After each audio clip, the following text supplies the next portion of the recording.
안녕하세요, 드레입니다. 예전에 램디스크라고 해서 우리가 흔히 알고 있는 램을 저장 장치로 만들어서 활용을 해봤었는데요. 그런데 그때는 DDR4 시스템으로 작업을 했었거든요.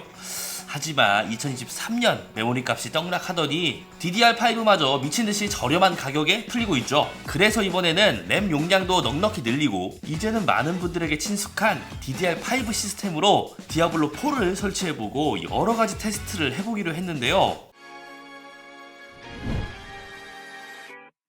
램디스크, 컴퓨터의 램을 디스크 드라이브처럼 사용해서 빠른 데이터 액세스 속도를 제공하는 가상의 저장 공간이라고 보시면 되는데요. 램 특성상 데이터를 처리하는 속도가 엄청 빠르지만 램디스크에 저장된 데이터는 컴퓨터가 꺼지면 사라집니다. 휘발성을 갖고 있는데요. 그래서 임시로 보관하는 용도로 활용을 해야 하고요. 과거 MS-DOS 시절부터 볼 수 있었던 기술이었고 32비트 운영체제가 다 활용하지 못하는 메모리 영역을 램디스크로 활용했었던 시기를 거쳐 현재는 실제로 빠른 디스크 인풋 아웃풋이 필요한 프로그램을 활용해야 한다면 램 디스크를 활용할 수가 있을 텐데요. 이런 게 아니더라도 SSD의 수명이 걱정이 되는 분들이라면은 램 디스크에 임시 파일이나 캐시 이런 것들을 저장해서 활용할 수도 있겠죠. 하지만 일반인들이 램 디스크를 활용하는 일은 실제로는 거의 없을 거예요. SSD의 보급이 이제는 너무나 당연해졌기 때문이죠. 이미 램 디스크를 현재까지 자주 활용하는 분들이라면 굉장히 특수한 환경에 놓여 있거나 컴퓨터 전문가로 활동하고 있을 거라고 생각합니다. 램 디스크에 대해서는 이 정도면 설명이 됐을 듯 하고요. 셋업은 돈만 있다면 간단해집니다. 우선 램디스크를 활용하기 위해선 충분한 램이 필요할 테고요. DDR5 램은 검색만 해봐도 정말 많습니다. 본인이 원하는 것을 구매하면 될 테고요. 그리고 램디스크 프로그램도 필요하겠죠. 저는 국내에서 제작된 울트라 램디스크를 활용했고요. 2GB를 초과하는 램을 세팅하려면 유료로 결제를 해야 합니다. 그렇게 램디스크를 다운받고 다른 프로그램 설치와 크게 다르진 않습니다. 동의를 하고 다음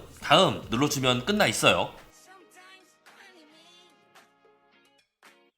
그렇게 되면 평가판을 쓸 건지 정품을 구매하거나 등록할 건지 물어보게 됩니다. 저는 정품 코드가 있으니까 정품 등록을 해줄 거고요. 등록을 완료하고 나면 상단에 램디스크 플러스라고 있는데요. 좌측의 디스크 크기에선 원하는 메모리 용량을 입력해주고 디스크 형식은 논리 디스크로, 그리고 우측의 디스크 관리에서 원하는 드라이브 문자를 선택하고 파일 시스템은 NTFS, 레이블엔 원하는 이름을 적어주면 됩니다. 참고로 디아블로4를 설치할 거라 50000MB보다는 51000MB가 조금 더 공간에 여유가 있을 듯 하여 1000MB를 더 설정해줬고요. 이 정도만 하고 확인을 누르면 램디스크를 추가한다는 표시가 나오고 끝나게 되면 G 드라이브에 램디스크가 설정되어 있는 것을 확인할 수 있습니다. 게임을 설치하기 전 DDR5 6000MHz로 설정된 램디스크의 속도는 얼마나 나올까요? 와, 읽기 쓰기가 미쳐 날뛰더라고요. 읽기가 약 28000MB/s, 쓰기가 약 20000MB/s 정도가 나오고, 또 하나 놀랐던 게 랜덤 4K 속도가 진짜 빠르더라고요.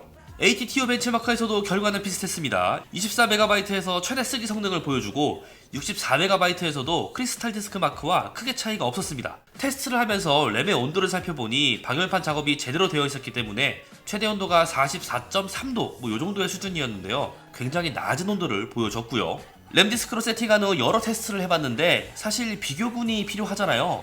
하드야 느린 거는 다들 알고 있을 테니 현재까지 출시된 SSD 중에서 가장 빠른 제품이면 좋을 것 같은데요. 그래서 해당 테스트를 위해서 대원 CTS로부터 SSD를 한 대 제공받았고요. 이 제품으로 속도 비교를 해보자면 SSD 속도인 걸 감안하면 읽기 쓰기가 진짜 이거 미쳤습니다. 참고로 PCI 익스프레스 3.0 환경에서 읽기 쓰기가 3500MB/s, PCI 익스프레스 4.0 환경에서는 한 7000MB/s 이 정도가 나와주면은 최상위권 성능이라고 봐도 되는데요. 이것들을 아득히 넘기는 속도죠. 실제로도 젠5 기준 현존 최고 속도를 낼 수 있는 SSD라서 이 저장장치 속도가 빨라야 하는 작업을 하는 분들이 구매를 한다고 볼 수가 있겠네요. 온도의 경우는 당연히 방열판 없이 활용하면은 문제가 될 수가 있겠으나 이 정도의 제품을 쓰는 분들의 메인보드는 기본 방열판이 있을 겁니다. 이렇게 활용한다면 안정성에 대한 최고 임계값인 89도보다 낮게 활용할 수 있기 때문에 방열판이 있는 메인보드라면은 요거를 적극 활용하자, 이렇게 얘기를 해보면 될 것 같네요. 디아블로4의 경우는 게임 시작 버튼을 눌렀을 때를 기준으로 하면 SSD의 속도가 더 잘 나오게 되고요.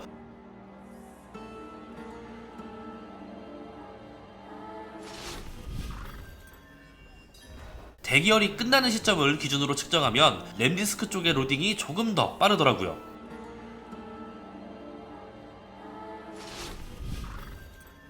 기준을 어디다 두냐에 따라 차이가 있긴 한데 사실 둘 다 로딩에는 전혀 문제가 없는 굉장히 빠른 속도라고 생각을 하고요. 프레임도 많이 플레이를 한 건 아니지만 비슷하다고 느꼈거든요. 여러분들도 이 정도면 차이가 있나? 라고 생각하시는 분들도 있을 거고요. 다만 디아블로4의 용량이 고해상도 SS를 설치하지 않아도 거의 50MB에 육박합니다. 그렇기 때문에 가용램이 없는 건 쓰는 사람으로 하여금 불안함을 줄 수가 있다. 좀 요렇게 생각을 해볼 수가 있겠습니다.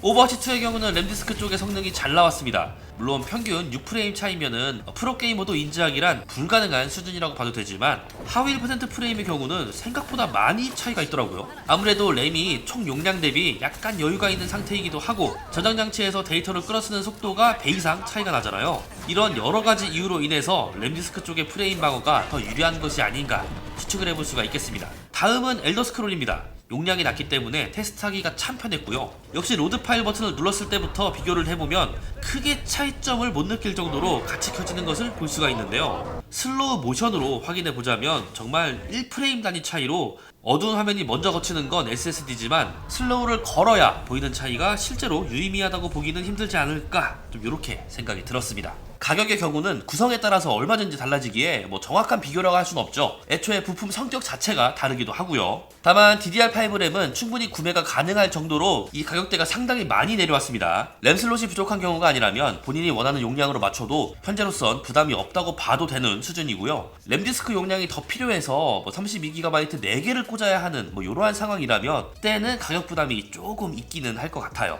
그리고 PCI Express 5.0 기반의 저장 장치, 그 중에서도 최고 스피드에 도달한 마이크론 크루셜 T700의 경우 역시 읽기 쓰기가 중요한 분들에게는 대안이 없는 제품이지만 대중이 구매하기엔 아직까지는 가격대가 후달달하긴 하다. 좀 요렇게 정리를 할 수가 있겠네요. 이렇게 알아보았습니다. 과거 하드가 주력 저장 장치였을 때는 램 디스크를 활용하여 인터넷 속도를 빠르게 하거나 게임의 로딩 시간을 단축시키거나 포토샵 같은 그래픽 툴을 활용할 때 캐시 경로를 변경하는 역할로 많이 활용했을 텐데요.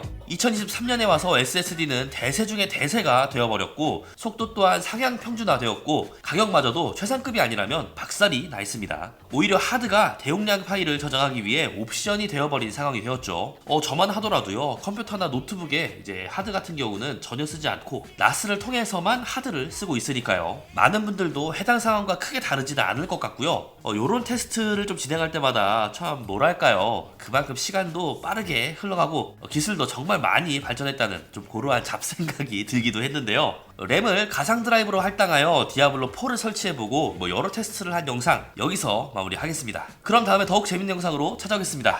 다음에 또 보자고요. 안녕! 굉장히 빡센 작업을 한다고 해도 뭐 사실상 32GB 정도면은 웬만한 작업들, 뭐 게임들을 커버를 할 수가 있고 무엇보다 요즘 SSD가 겁나 쌉니다. 네. SSD 그냥 하나 더 사는 게 가장 편한 방법이지 않을까 생각을 해보네요.